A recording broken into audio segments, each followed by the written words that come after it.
Hello, everybody.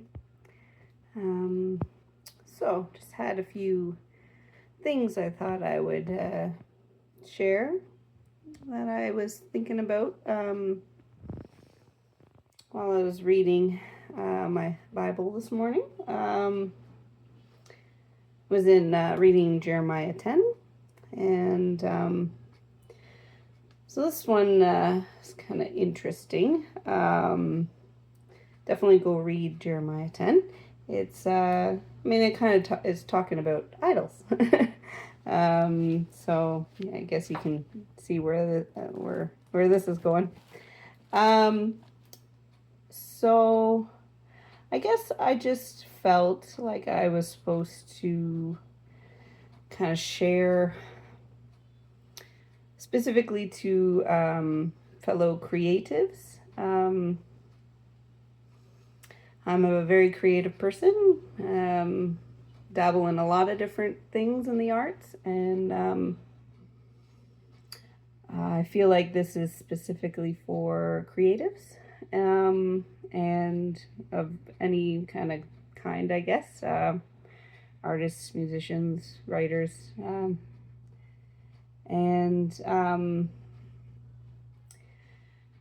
basically the sense I got while I was reading Jeremiah 10, and why I think it's specifically for creatives is because in this passage, it actually talks about,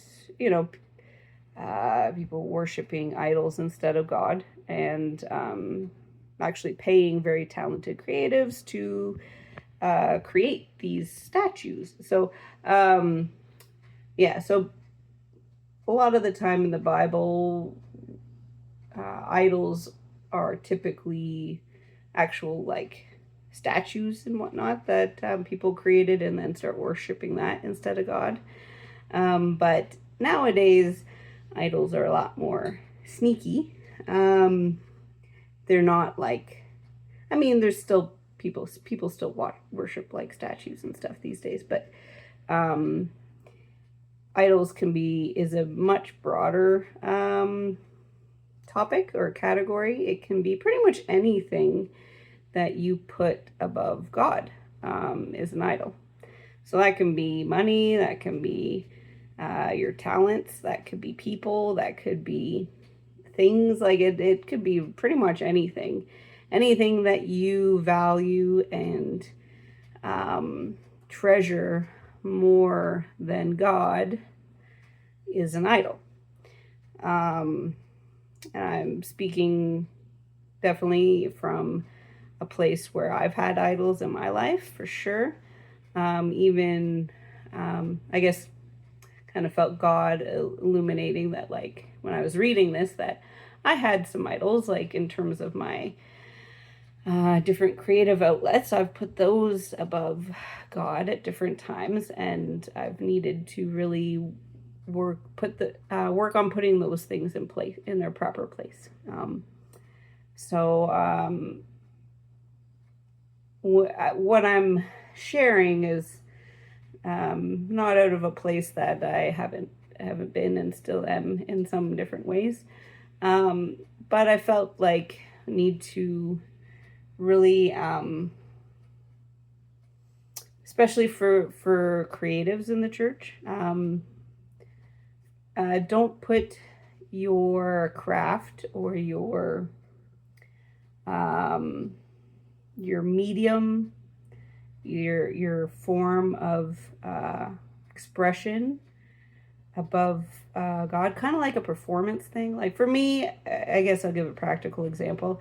For me, as a musician, I was always very focused on wanting to do well and sound perfect and not make mistakes. And it was like more about a performance than actual like worship is sometimes. And even though I was trying not to do that, it was hard for me. Um, so I guess that's kind of the thought, is just like be careful with that, and be careful um, with the methods that you use, I guess, to, because idols can really creep in and kind of be sneaky about it, and sometimes you're not really aware. So I guess I would just encourage you to kind of think on that and ask God to illuminate if there's like any area of your life that maybe um, you're making more important than God, and because idols, I guess, they can't fill the void of God. And this is what Jeremiah 10 was talking about, is that the um,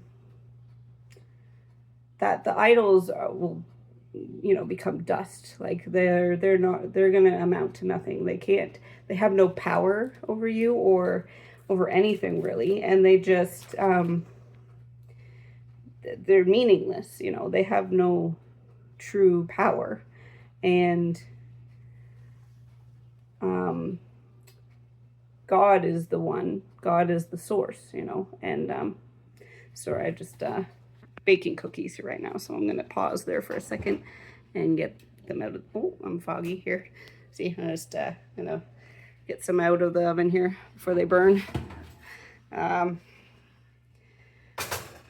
Yeah, they're vegan. um, anyways, whew, that's hot. Okay, sorry, a little distraction there. But yeah, I guess my point being is be careful as a creative. Do not let your form of expression or your form of, it could be even something as like worship, do not let the thing become more important than God, than what you were intending it to worship. Like, because it could be something great. Like you could be composing a song, and you want it to glorify God, but if in the process of creating that, if it becomes more about making a perfect song or a perfect painting or writing the perfect book, or whatever it may be your medium is, if that becomes more important, and getting recognition and validation from that becomes more important than God, then it's become an idol, and it'll become forfeit. I guess it's not going to fill the void that you're trying to fill. God is the only one who can fill your voids. The idol's just going to make that hole bigger. It's going to be a vicious cycle of always trying to perform and always trying to create this beautiful thing, and you're never going to be able to obtain that. It's only God can fill those holes in your life, and it's not the things can't fill the holes that God fills. Speak from experience, because for a long time, even though I loved God and I was trying to create for God, it really became a problem for me. And then I just kind of stepped away from music for a long time and creating, because I used to write a lot, and I haven't written anything in forever. And well, it's because I let my perfectionism become an idol. I let it become more important than who I was writing for. So getting a little emotional here. Wasn't expecting that, but anyways, yeah, so just yeah, just be careful of that, and really it's really important to like continually kind of examine your motives sometimes, because it's so easy for it to just creep in. Kind of more contemporary, I guess, idols are very sneaky.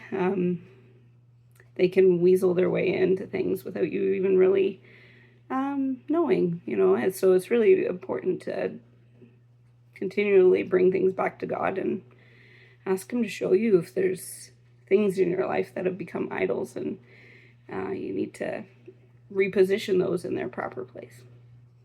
Anyways, till next time.